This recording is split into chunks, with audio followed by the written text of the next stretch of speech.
ఉత్తర హైదరాబాద్లో ఐటీ పరిశ్రమల అభివృద్ధి బీజేపీతోనే సాధ్యమని ఓరగంటి వెంకటేశ్వర్లు యాదవ్ అన్నారు. కండ్లకోయ ఐటీ టవర్ కోసం తాము కొన్నేళ్లుగా పోరాడుతున్నా రాష్ట్ర ప్రభుత్వాలు పట్టించుకోవట్లేదని ఆవేదన వ్యక్తం చేశారు. బీజేపీ విధానాలు ప్రధానమంత్రి మోదీ పాలన నచ్చిందన్నారు.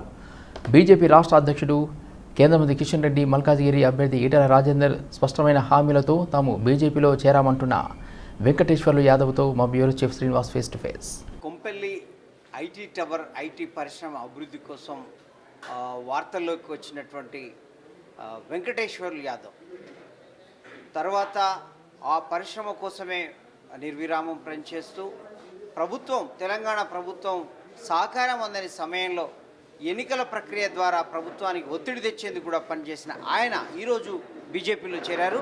ఈ బీజేపీలో చేరడానికి ఏంటి ఆయన కారణాలు ఏంటి, ఆయన మాటలను తెలుసుకుందాం.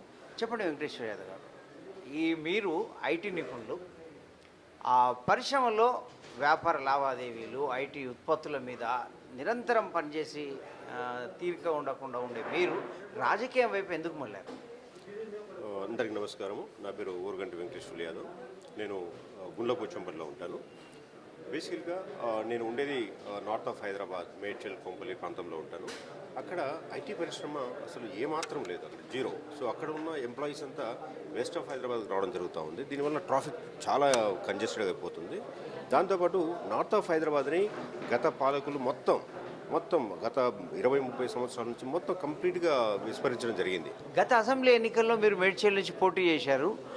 అక్కడ ప్రజల్లో పరిస్థితి, అక్కడ వాతావరణం ఏంటి, మీకున్న అవగాహన మీద? డెఫినెట్గా మేడ్చల్ మల్కాజ్గిరి ప్రజలు చాలా అభివృద్ధి కోరుకుంటున్నారు.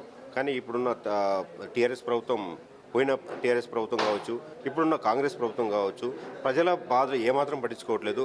డెఫినెట్గా భారత జనతా పార్టీ అయితే డెఫినెట్గా నరేంద్ర మోడీ గారి నాయకత్వంలో అభివృద్ధి చెందుతున్న ఆశతో ఉన్నారు. నరేంద్ర మోడీ రిజర్వేషన్లను తీసేస్తారని ఒక ప్రచారం చేస్తున్నారు కాంగ్రెస్ పార్టీ వాళ్ళు. ఒక బీసీ నాయకుడిగా మీరు ఎట్లా చూస్తారు ఆ వ్యాఖ్యల్ని? డెఫినెట్గా అది ఒక పుకారు మాత్రమే. డెఫినెట్గా రిజర్వేషన్ అనేది మరికొంతకాలం ఉండాల్సిందే. డెఫినెట్గా బీసీ, ఎస్సీ, ఎస్టీ మైనారిటీలకి రిజర్వేషన్ ఎవరు తీయలేరు. రాజ్యాంగం ప్రకారము ఎవరు తీయలేరు దాన్ని. అది కంటిన్యూ అవుతుంది. ఇది కాంగ్రెస్ వారి కుట్రగా అనిపిస్తోంది. ఇప్పుడు బీజేపీలోకి వచ్చారు. మేడ్చల్ ప్రాంతంలో మీ కార్యాచరణ ఏంటి? ఏ అంశాల మీద పోరాడతారు? మళ్ళీ ఐటీ టవర్ గురించి పోరాడతారా, ఇంకేమైనా అంశాలు తీసుకుంటారా? మెయిన్గా నా ముఖ్య ఉద్దేశము మంచి విద్య, ఉద్యోగము, ఆరోగ్యం మీద ఫోకస్ చేయడం జరుగుతుంది. డెఫినెట్గా చాలా అవకాశాలు ఉన్నాయి. అక్కడ ఉన్న ప్రజలకి డెవలప్మెంట్ పరంగా చాలా అవకాశాలు ఉన్నాయి. ఒక మల్టీ స్పెషల్ హాస్పిటల్ కావచ్చు, గవర్నమెంట్ విద్యాసంస్థలు కావచ్చు, ఐటీ పార్కులు కావచ్చు, మేడ్చల్ మెట్రో రైలు కావచ్చు, ఏమాత్రము అభివృద్ధి నోచుకొని ప్రాంతము మేడ్చల్ మల్కాజ్గిరి ప్రాంతం. డెఫినెట్గా భారతీయ జనతా పార్టీ తరఫున పోరాటం చేసి ఆ ఏరియా డెవలప్మెంట్ కోసం నేను పోరాటం చేస్తాను.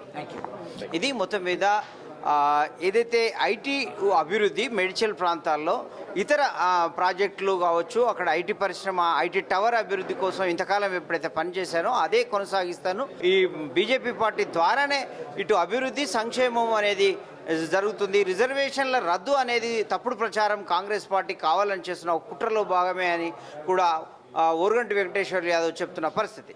Video journalist Srinivas, city vision, Hyderabad, O2 studio.